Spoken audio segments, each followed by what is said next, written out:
Kawaki Uzumaki mamamatay sa Boruto 2 Blue Vortex? Bakit at paano nga ba ito mangyayari? Pakipindot nga muna ng like and subscribe para updated ka sa mga parating na Boruto updates. Atin ang simulan. Bakit ko nga ba sinabi na mamamatay si Kawaki sa Boruto 2 Blue Vortex? Well, sinabi ko nga yan dahil sa mga foreshadowings at death flags nga na ipinakita sa atin ng mga Boruto writers. So sa Boruto manga nga guys ay may ilang scenes at moments na nagpapahiwatig nga na sa hinaharap ay maaaring mamatay itong si Kawaki. At pag-uusapan nga natin yan. Simulan nga natin dito sa una, Boruto Naruto Next Generations Chapter 77. May isang panel nga dito guys na kung saan kinausap nga dito ni Kawaki si Naruto bago isil ni Kawaki si Naruto at hinata sa ibang dimensyon. You gave me a reason to live. You enabled me to do so by awakening this version of me that I did not know existed. I would do anything to protect you, even die without hesitation, Lord 7. So ibig sabihin ganito nga talaga kabuo yung loob ni Kawaki guys. Gagawin nga niyang lahat para lang protektahan si Naruto kahit mamatay pa siya in the process. Uubusin ko ang lahat ng miyembro ng Otsutsuki Clan kasama na si Boruto. Dahil kung di nyo kayang patayin si Boruto, I'll do it myself.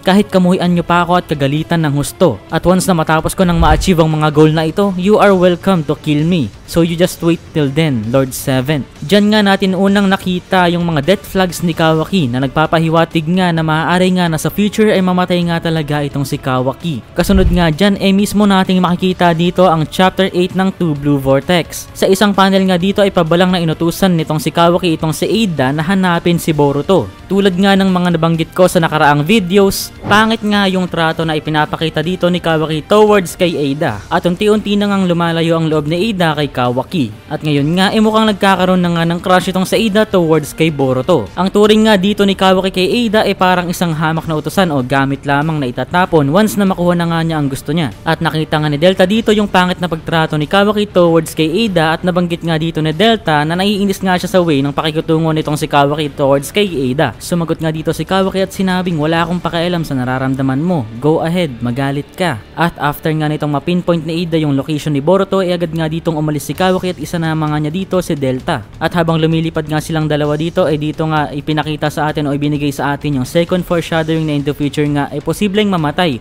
o mawala itong si Kawaki. Nabanggit nga dito na Delta na kapag dumating nga daw yung moment na mapagod at magsawa si Ada dito kay Kawaki, siya nga mismo ang papatay dito kay Kawaki, banggit dito ni Delta. Which is also a foreshadowing na mawawala nga sa future yung sobrang pagmamahal ni Ada towards kay Kawaki. Dahil alam naman natin nagsisimula na ngang magkaroon ng feelings itong si Delta towards kay Boruto. At sa parating na hinaharap, imbis na si Kawaki nga, maaaring si Boruto na nga yung lapitan at tulungan nitong si Ada. Pero kahit nabanggit nga ni Delta itong mga katagang ito, sumagot nga dito si Kawaki na oo Delta. Once na ma-achieve ko nga yung aking mga goals, which is una patayin si Boruto, then patayin ng mga threat sa buhay ng 7 Tokage, at lastly ubusin ng Otsutsuki Clan, ay kusa nga daw na maglalaho itong si Kawaki. I'll go away on my own. Hindi nga natin alam kung ano yung ibig sabihin dito ni Kawaki.